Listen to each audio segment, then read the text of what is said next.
Hello YouTube! Do relics even matter? Last year I put out a guide to help new players understand the relic system and use it efficiently, but I still had questions myself. Do relics really matter? How much do they matter? And how long do you actually need to spend farming? At the end of 4.1, I picked up Asheville for my follow-up team, and I needed relics for him, so I decided to do an experiment. For the 6 weeks of patch 4.2, I farmed Asheville relics, each week recorded the progress, and then went into anomaly arbitration to test how the improved relics did.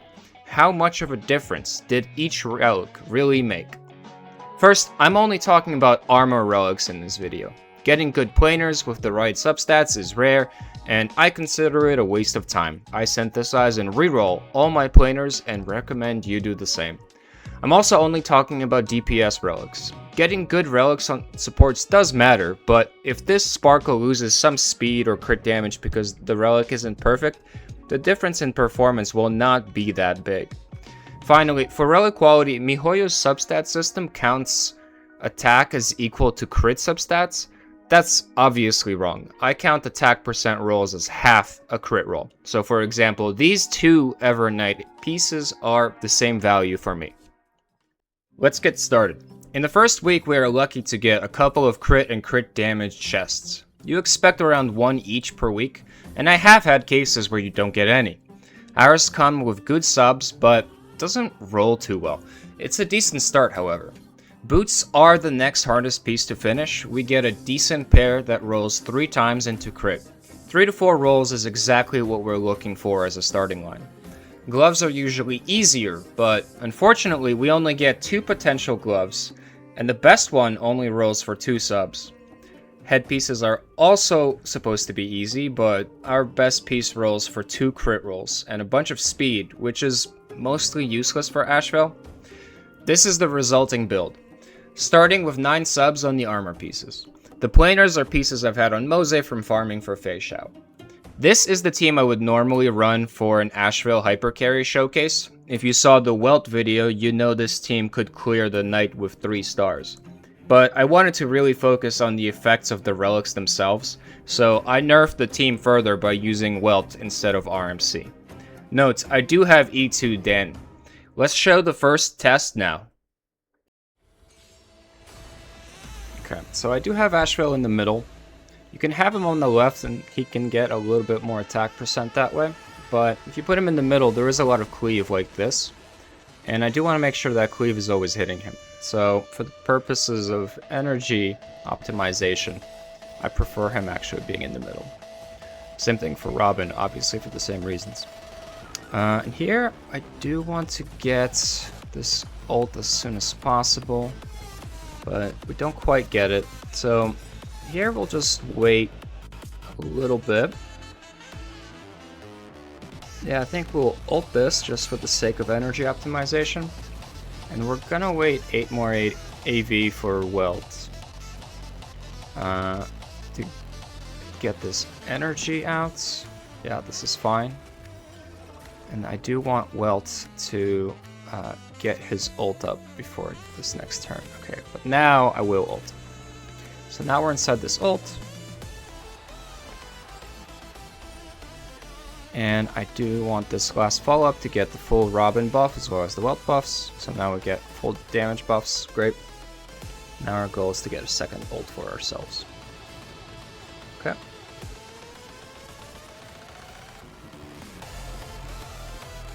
Okay, so somebody's gonna get hit here. Ideally, Asheville. That's close enough. This is going to give us an Asheville ult. So we get 1 kill here. This kill is going to give us an attack percent buff from his Relic Recon.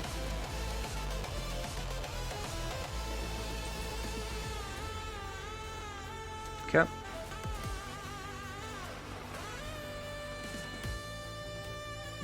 At some point I do want to move these marks over to the elites. But I think I'll do it on his next turn. In the meantime, I want to get 1 more kill on him. Okay.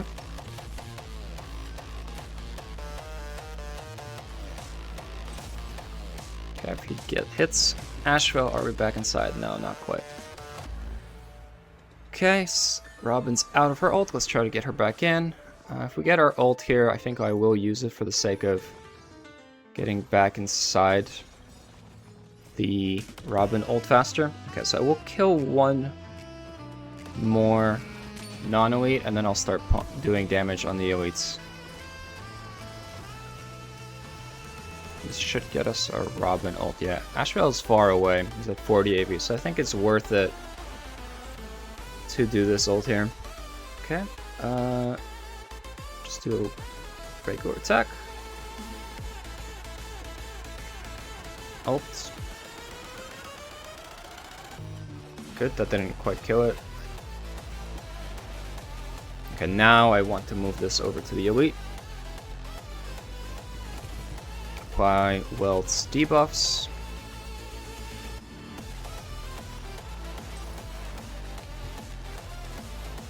Okay, this hit. Yeah, see, so this hit, if he was sitting on the left, he wouldn't have gotten cleaved by it, so we would have had to wait, which would kind of suck. Yeah, so he's getting hit by all these cleaves. That's great. Okay.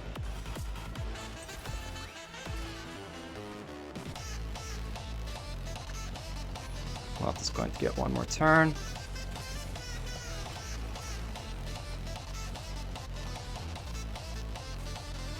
It's unfortunate. The Dan Hang hit. Alright, so Robin's out. Same. Asheville's far away. So, yeah, he's 47 AV away, so I'm okay using a Robin ult here.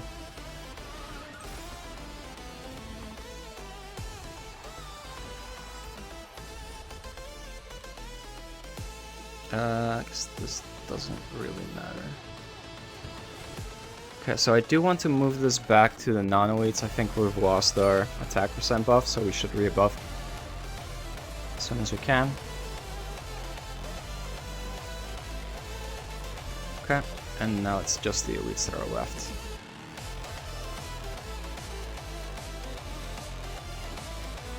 Okay.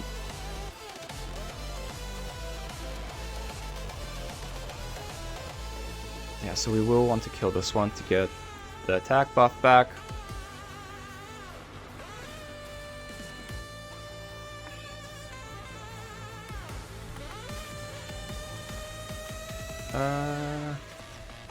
Not quite. It's too bad. Okay, so we're gonna dragon after this dragon.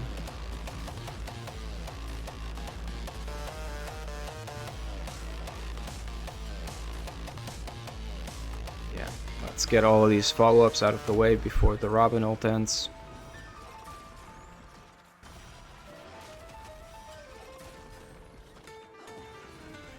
Okay. Decent damage.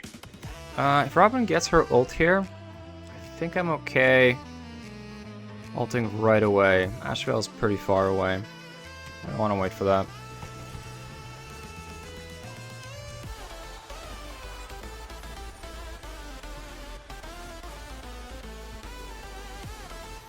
Okay. Let's work on our ult again. We lost our first star here. Okay, great. We got our ult back before his turn, so he can start working on the ult for the next one. So we do want to kill these Joy Ascendants first, just to make them split up so that they can start getting cleaved as soon as possible. Hopefully here Welt gets hit. He does not. That's too bad. Kind of wanted him to get his ult out. Okay. Robin's pretty far away from her ult still. Let's go for this. I think if we get our ult here, I will ult to get started. But we will wait on the Asheville turn. Okay, so this is going to break one of the Descendants. Just one more break necessary. Let's break the second one. Yeah, I don't really need to wait for that AV. I think we're fine here. Okay. And on Asheville's turn, we will move the mark over to the Rocking Rebel. We want to start working on that. While the rest of the enemies get cleaved down. Okay, great. So this is going to be a big hit, I believe. Rebel has been fully debuffed. Dragon goes out. Then we'll follow up with a second dragon.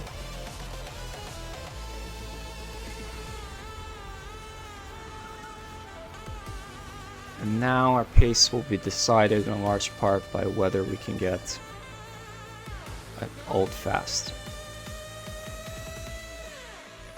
I believe these are fully split.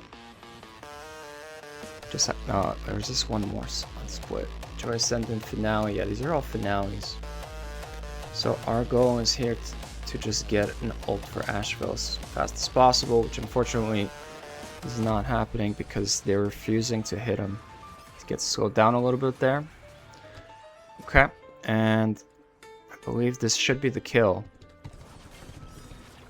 with 35 AV left, or 135 AV in the entire stage.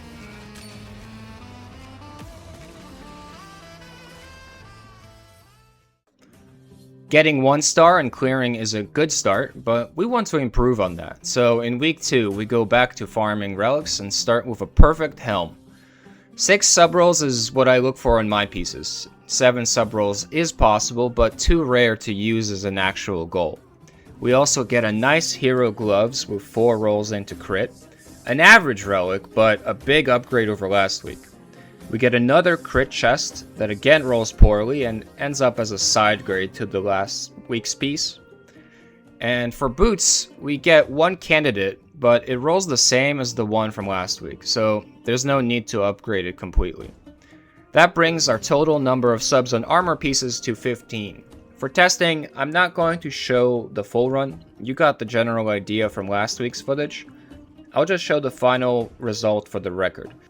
We got some big upgrades this week, and this improves the clear by 46 AV. As our DPS subs improve, there is the expected decrease in the clear time. Unfortunately, the momentum does not continue until week 3, because this time we do not get any upgrades. My experience is you get 1 very good relic per week, so sometimes you'll just have a bad week and not get any. We do get a good looking boots, and it rolls completely into break effect. Tragic. It is a piece to potentially re-roll, so we'll save it for later. With no changes in relics, our progress in the anomaly arbitration remains the same. In week 4, we get a nice headpiece that is slightly worse than what we already had. Hopefully this doesn't use up our quota of 1 good piece per week. We get a candidate chest piece that does not roll better than what we have, again. But fortunately, our luck is not used up because we get a nice upgrade in gloves that rolls well. Taking these new gloves into anomaly arbitration actually improves our score to 706 AV, just barely missing the 2 stars. Even a single sub-roll can make a big difference sometimes because it allows you to clear some enemy 1 attack faster instead of leaving it at 1% HP. In week 5, we get another double crit headpiece. I saved the one from last week, but we really don't need another one. Again, we have miserable luck with the chest pieces refusing to roll more than once into crit damage. And again, we have great luck with gloves for some reason, as we get a perfect piece upgrading the one from last week by 1 more sub. And taking this into anomaly arbitration improves the score to 700 AV, missing the 2 stars by 0 AV. I know there's hidden decimals, but I still feel robbed. This brings us into the final week of the project. The regular farming didn't give us any upgrades in week 6, so I decided it was time to use the reroll system. I usually do this in week 5 or 6 once I have 2 to 3 perfect relics already and I know which pieces I need to target.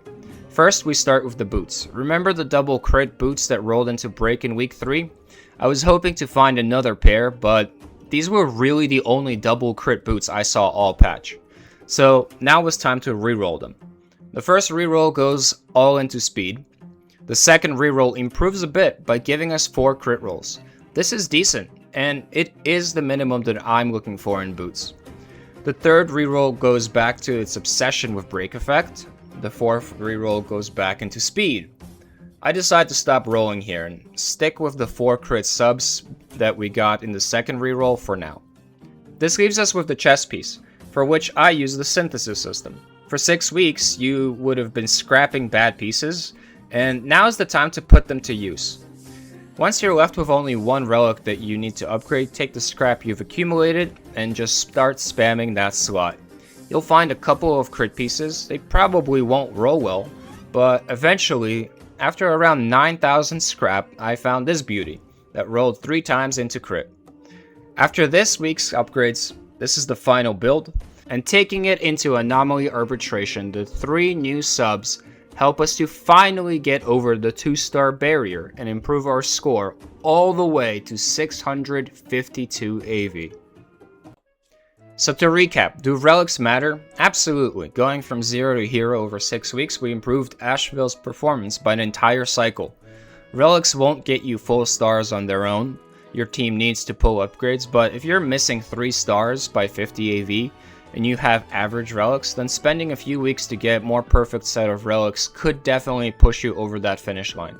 On the other hand, relics kinda don't matter. You can do 1 week of farming, slap the right main stat into each slot, and probably clear the endgame. I was surprised with the performance of only 1 week of farming, and honestly I expected the improvement from base relics to a full set to be more than just 100 AV.